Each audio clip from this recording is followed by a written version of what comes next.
হ্যাঁ, একটা খবর আইছে দাদা মারা গেছে। দেখছেন না ওখানে ভিডিওতে? কেন না, আল্লাহ দ্বারা বেশি দোয়া করো। আর আপনি আছেন না, আল্লাহ আছেন না, আল্লাহ আল্লাহ দোয়া কবুল করবে। কি করবো? আল্লাহ দোয়া কবুল করবে। আপনি এখন আপনার দাদার লেগে আপনার হজ অবস্থা আছে না, রোজা শরীফে গিয়ে আপনার দাদার নামে দোয়া সালাম দিবেন। হ্যাঁ,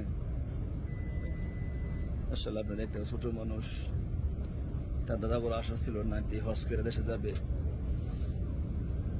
একবার কথা বলছিল ভিডিও কলে, হঠাৎ করে দাদা দুনিয়া থেকে বিদায় নিচ্ছে। সবাই রিভাতের জন্য দোয়া করবে, রিভাতের দাদার জন্য দোয়া করবেন। সে বর্তমানে উমরা অবস্থায় আছে।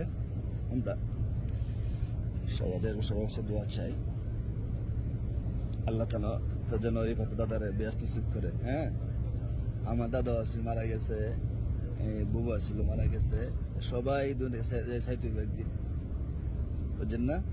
সবার কি দুনিয়া ছেড়ে, দুনিয়ার থাকার জায়গা না, দুনিয়ার থাকার জায়গা না, সবাই মরতে হইব। সবাইকে দেবো মরতে হইব।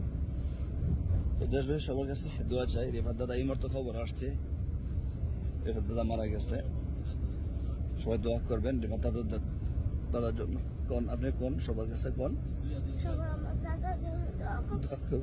আল্লাহ তাআলা যেন ব্যস্ত চুপ করে। হ্যাঁ, আল্লাহ আপনার দোয়া কবুল করবো। আপনি মুসাফির, মুসাফির দোয়া আল্লাহ কবুল করে।